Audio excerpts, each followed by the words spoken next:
Okay, hi everyone, welcome back, and in this update we are going to check out ICP price charts and see what is happening in like very short term. But before that, we are going to talk about this very important tweet from Dominic Williams, and here is the situation. You see, it seems to me at least like that ICP isn't just trying to be another fast blockchain anymore. That narrative is kind of old, and what we are seeing right now is a pivot towards something way more ambitious, which is an autonomous self-scaling internet platform. And I know this sounds fancy, but let me break it down real quick. You see, definitely the team behind Internet Computer is at the moment gunning for a wild target, which is over 1 million applications in development by the end of December.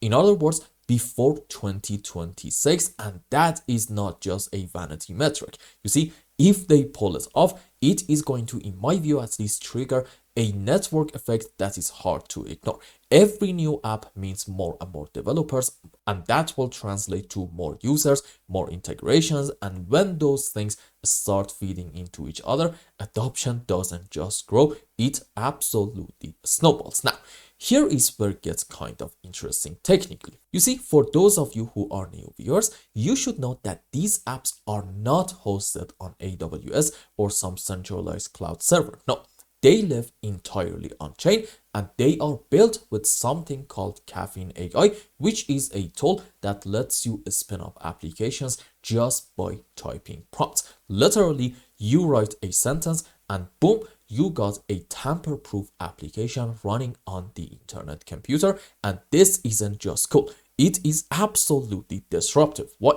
Because every single time somebody builds an app with caffeine, they are using cycles, which are basically the fuel that ICP runs on. And here's the thing, in order to get cycles, you need ICP tokens. So in other words, the more apps get built, the more ICP gets bought and locked up, and that is direct demand pressure, but it doesn't actually stop there. You see, those cycles, they get burned permanently, which means ICP supply, assuming that we are going to have the current rate of token creation, is going to overall shrink over time, and we will, in my view, probably get into a deflationary situation. And combine that with a staking where users lock up ICP tokens to participate in governance, and you got a setup where circulating supply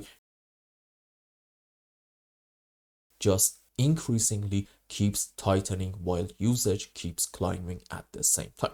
And at the moment, no other blockchain is doing this. ICP is the first to offer native on-chain AI tooling, and that is a serious first mover advantage, because if they can log even a fraction of the devs that they are targeting right now, meaning 25x the current blockchain developer count, okay, they are not just building an ecosystem, they are building literal gravity. And if you zoom out a little bit, you see the implications actually get even wilder, because let's imagine, for instance, DAOs that are able to update their own code bases through AI prompts, protocols that evolve themselves based on community votes, and that is not automation, that is governance with a brain. So yes, this isn't just another blockchain upgrade. It seems like that it wants to be a full-blown paradigm shift, and if Definity hits the goals, which I'm honestly not really sure they are going to do, but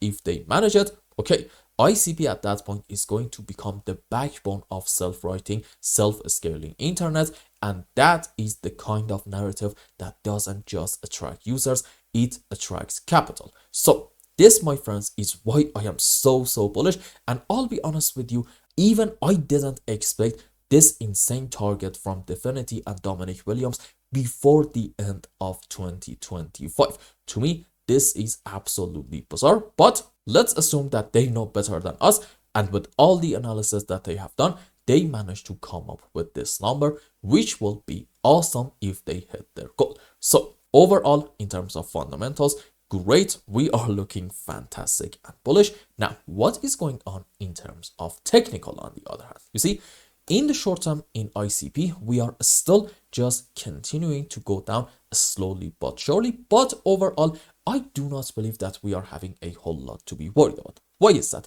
Two important reasons. Number one, in terms of, I don't know, let's say what is going to happen in the next couple of months, I'm gonna say as long as in internet computer, we are not taking the loss down here about $4.3, we are actually looking great and bullish. Why? Because on a higher degree, I'm actually thinking about having, excuse me, what just happened off of this point, 5 wave up into a wave 1, followed by a correction for wave 2, and let's hope that we're going to get a massive move up into wave 3 and 4 and 5, meaning a beautiful bull run, which, by the way, at that point, our move up overall is probably not going to be over. Why?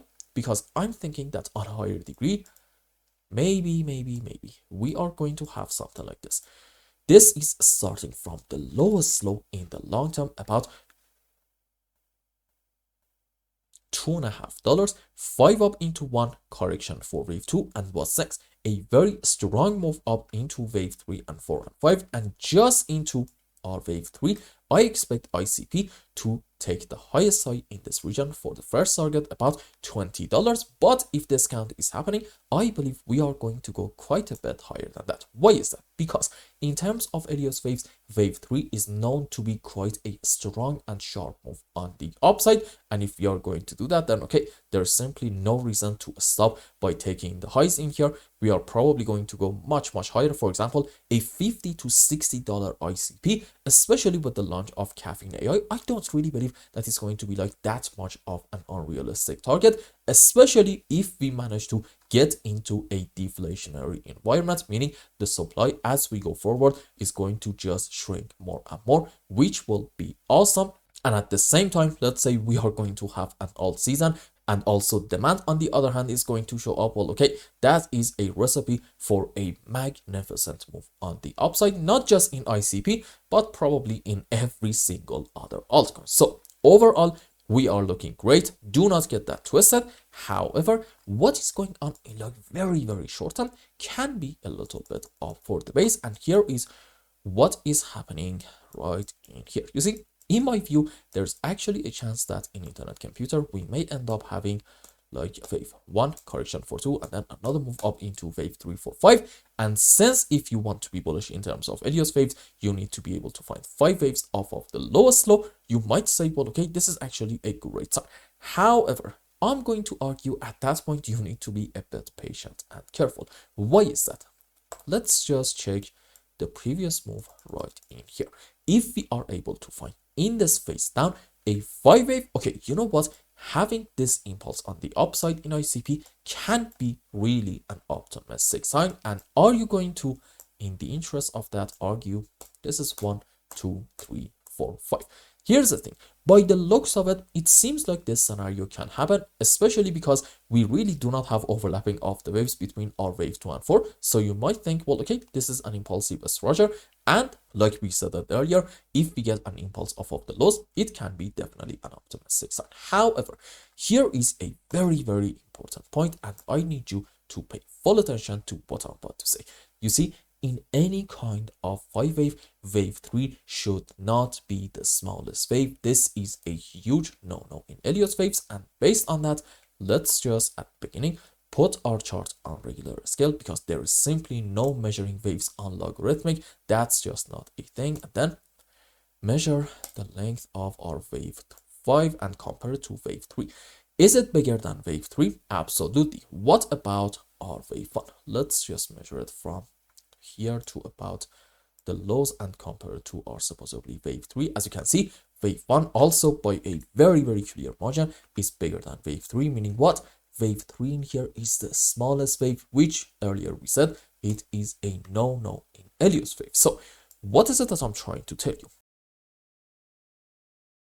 You see, in my view, this is actually starting from, excuse me, this point and A, B, and then 1, 2, 3, 4, 5 wave up into our C leg, and that is making me think about the possibility of having an expanded flat which looks like this.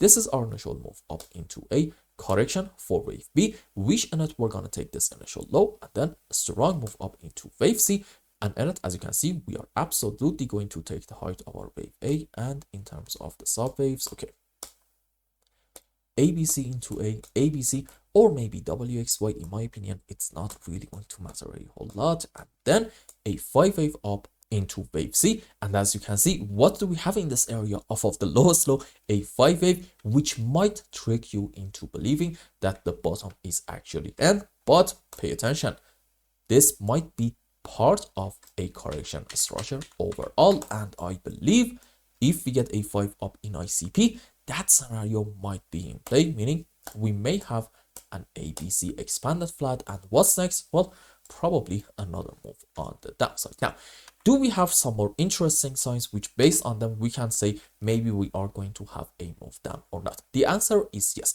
But before we get into all that, let's just zoom in more and see what is going on in weekly time frame. As you can see, we are having a buy signal in MACD, which is a fantastic sign, suggesting as long as we are not proven otherwise, meaning as long as we are not seeing a sell signal in here, we can say the trend has changed and finally this move down has come to an end. And this might be a beautiful bullish setup as long as we are not taking this low about $4.3. So in weekly time frame, we are looking good. What about daily chart? Okay, that is a bit of a different story because in here we are having a sell signal. And do we have the same signal in stock RSI as well? Let's just bring it up. There we go.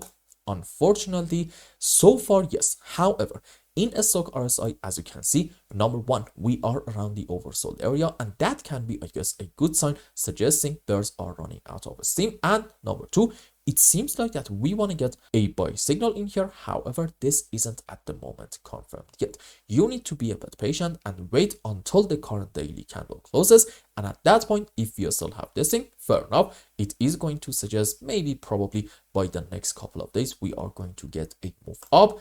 And again, once more, that may confirm having this 1, 2, 3, 4, 5 wave up, which if this is happening, you need to be careful and not jump into any unnecessary bullish conclusion. Okay, it is very important to understand that.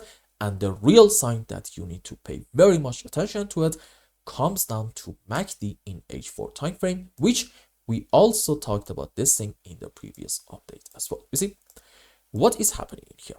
As you can see, on the live chart, we are having a low and the other one is a lower low, another one is a lower low. And I think in the previous video, we were actually around here. And the idea was that in MACD, we are having a low, but the other one is a higher low, meaning essentially you are having a beautiful bullish divergence, which by itself can be a great sign suggesting we are going to get a move up. But I said, if you want to say from the current point, we're going to get a massive move down, you have to see a break of the divergence line. And what happened in here, not only we didn't get a break of that, we also got, as you can see, a bit of a buy signal in here, indicating in ICP, we can expect in the short term, maybe like another 5-6% move up. But pay attention, if the bearish count is happening, then okay, after this 5 wave, you are not going to see a slow and choppy move down. No, you're actually going to see a rapid decline, a 1, 2, 3, 4, 5, which during this process, we are going to get a break of the divergence line. And that will, in my view at least, be your bearish confirmation, indicating we are most likely headed lower. But again, overall, there isn't really a whole lot to be worried about. I am still going to remain absolutely bullish. So for now, in like very, very short term, all eyes on the current move and see, are we going to have a 5 wave up or not? And if we have it, then okay, all eyes on the next move, because one way or the other, even if you want to go with the most optimistic count, we are going to have, after an impulse up, a move on the downside.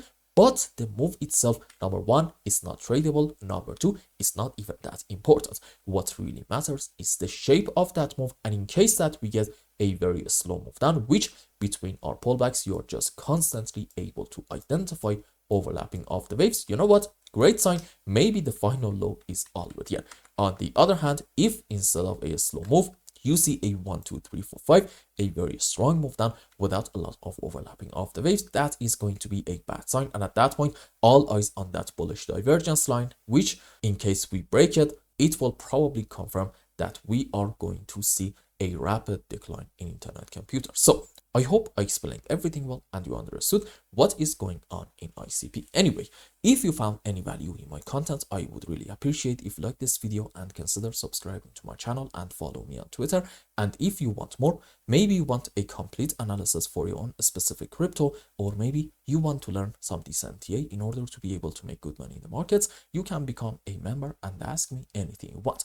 And until the next update, I hope you have a wonderful time with your family and loved ones. Goodbye.